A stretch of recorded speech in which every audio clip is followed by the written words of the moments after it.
Alright guys, so today what I'm actually going to be doing is I'm going to be recreating the front part of my garden into a wild garden.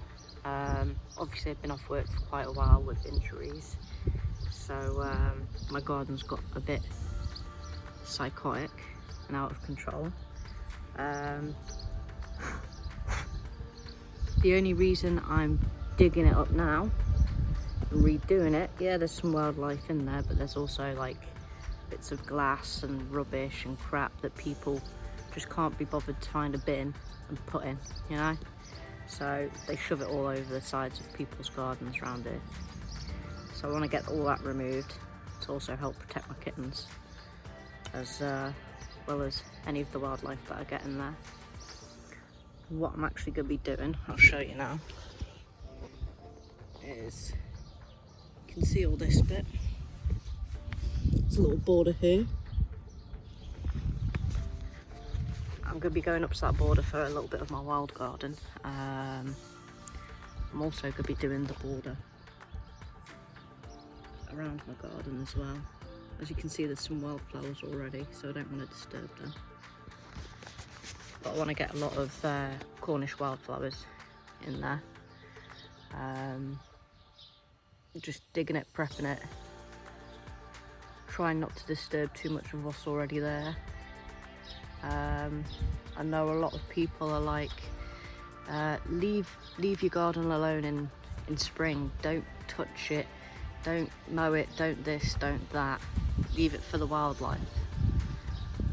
All in all, fair enough, that's great, but what you don't seem to realise is the wildlife aren't just going to stay there for spring and just bugger off, you know? They're there, they've found a home, they think everything's safe, and the next thing you know, you come along with a strimmer or a lawnmower or start digging. So I see it as a better idea of creating an actual little area where you're never really going to touch. You know, pick up little bits of rubbish that blow over the wall or whatever, but apart from that, you leave it, you don't ever cut it, trim it, anything. It's there permanently for the wildlife and the wildlife only. Therefore they can create them habitats and actually be safe properly, instead of for just 1 month, 2 months out of the year. As I'm going on, anything I find I'll be taking pictures for you, showing you all the different creatures and all that we have in Cornwall. Let me know if there's any that you may have. Obviously in the UK a lot of the stuff's going to be the same, but anyone else from around the world, you can let us know what's in your garden too. Right, I'll get on. Okay, so as you can see here, I've got most of it set and sorted ready. Here is the border I was talking about before, which I didn't get in the video, I'm afraid. But yeah, got it all sorted mostly up here. There are little patches and all.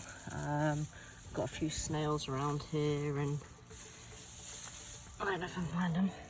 Loads of little snail eggs and babies just on the bottom, so I've left them covered up. I've left this covered up because there's quite a lot of frogs in here, so I don't want to disturb them.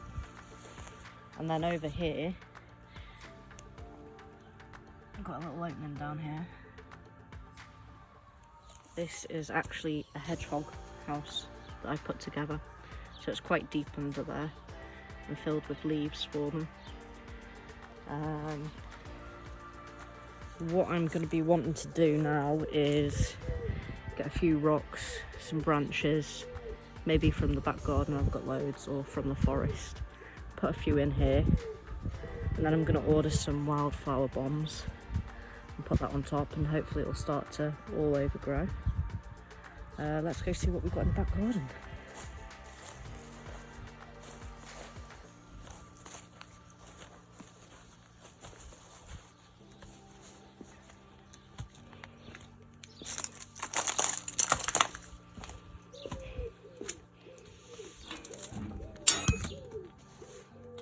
So obviously, sorry I'm still on my crutches, we've got little bits of this, piles everywhere.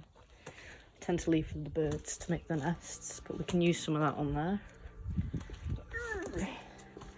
My back garden's still a bit of a state, so I do apologise. But there's quite a few bits and pieces out here we can use.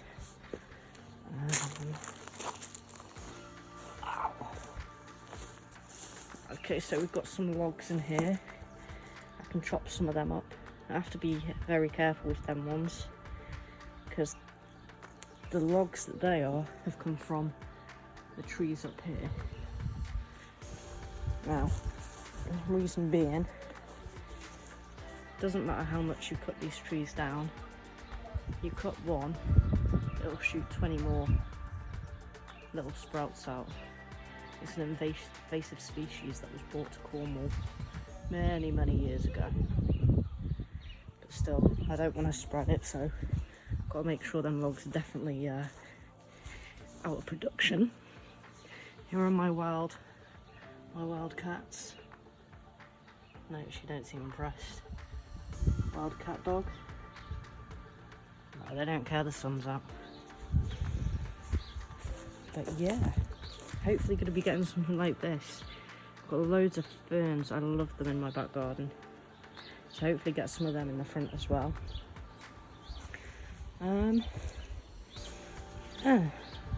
So that's the plan, guys. I'll leave it at that for now, with a few pictures of what I found in the garden. And hopefully bring back part 2 when I start getting it all put together and see what insects we can find. Cheers, see you all soon.